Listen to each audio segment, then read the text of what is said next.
Good day, dear viewers and listeners. Today, Saturday, 30th May 2020, is the seventh episode of the program with this general theme: My personal concerns for Nigeria vis-a-vis COVID-19 pandemic. Last Saturday, we focused on the first aspect of the supernatural responses to our short-term needs. There we looked at some of these divine interventions of God in the religious history of Israel, especially during their 40 years sojourn in the desert when they left Egypt en route promised land. In our analysis, we noted these interventions in the different ways the Lord provided for their nourishment or their nutritional and security needs during that difficult journey.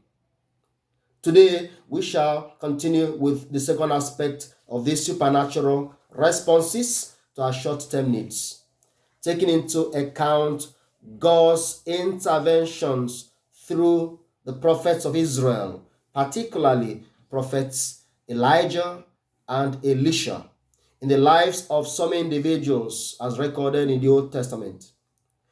As we noted last Saturday, whenever we talk about short term needs, under this context, we are referring to the question of finance and food.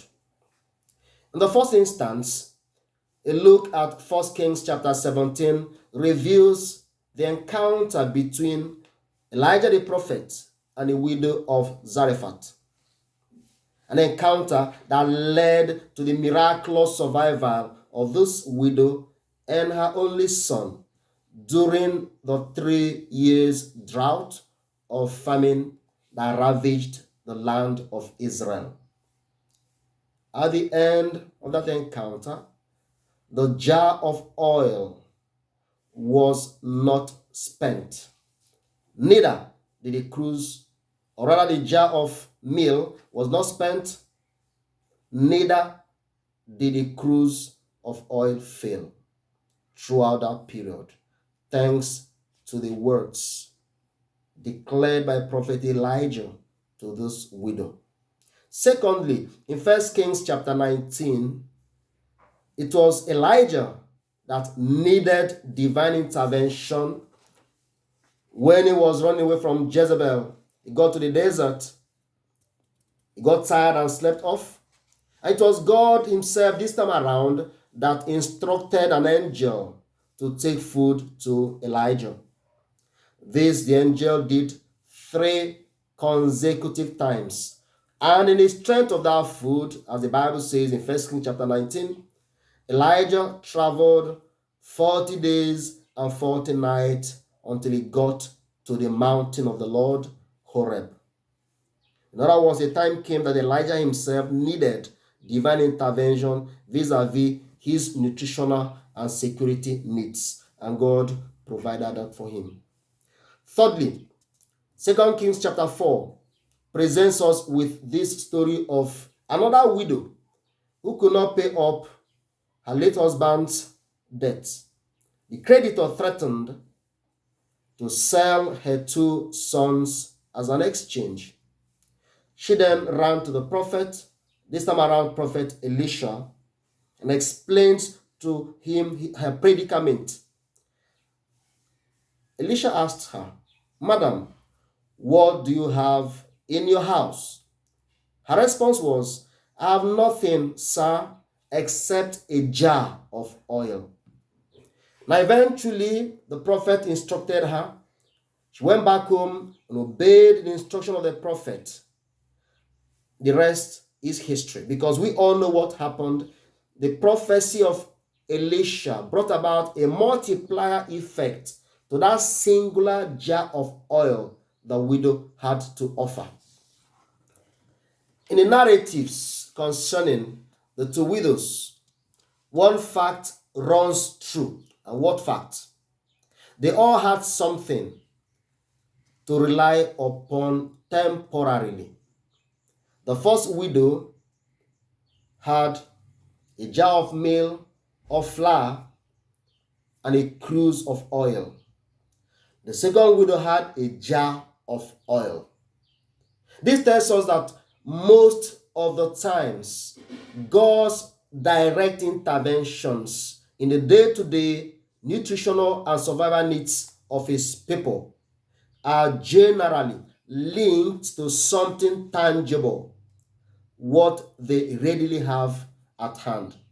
Remember, our concern remains on what we can do or rely upon during this period of intense financial challenges and food scarcity. And from our analysis so far, it shows that you cannot come to God with empty hands. You must be able to prove to God that you have something to offer. In other words, that you are not just loafing or lazing about waiting for free miracles. The blessings of the Lord are generally ex materia and not ex nihilo. God generally doesn't bless people from nothingness. Yes, he created the world from nothing. But after the creation of the world, all his subsequent blessings have been sacramental or ex materia. In other words, God's blessings must always rest upon something tangible because, as we often say, grace builds on nature.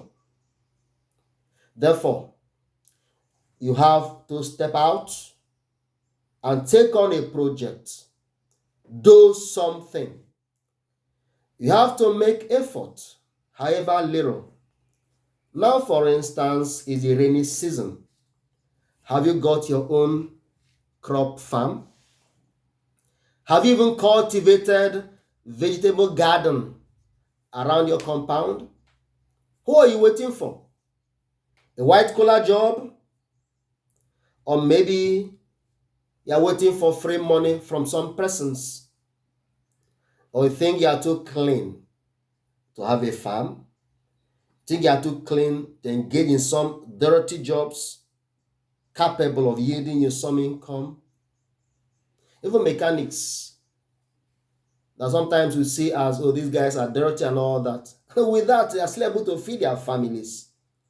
My brother, my sister, wake up and step out. Look around your environment. Look more intensely and reflectively, and you discover the untapped wealth and riches all around you.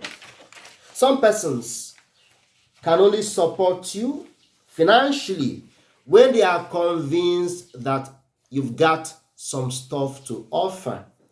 But once they see you as merely looking up to them for help, they will not help you because you are not an asset. So ask yourself, the way you are acting, the way you are living, the way you are thinking and talking, are you an asset to yourself and to humanity? And I want to tell you, as you make your effort to start something, however little, remember to always dedicate everything you do in this regard to the Lord.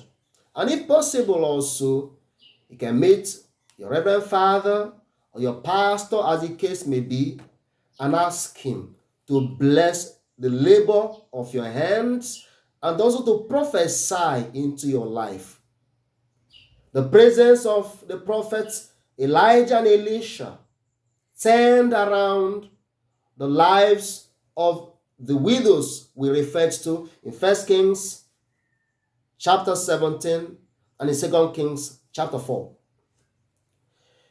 If you do all this with faith and commitment, my brother, my sister, you'll be surprised the way things will turn around for you. Therefore, I challenge you once again. God's blessings are generally sacramental. They are generally ex materia and not ex nihilo. Therefore, make up your mind today pick up something doing. Get more engaged in something, however little. And I can guarantee you that when God pronounces blessings upon that, you surely prosper. Stop sitting and waiting. God is calling on you. God is knocking at your door. So, my dear sister, my dear brother, see you next Saturday for the 8th episode, where we shall be focusing on the supernatural responses of God to our short-term needs in the earthly ministry of Jesus Christ of Nazareth. Until then, God bless you. I am Reverend Father Celestine Eze. Have a good weekend.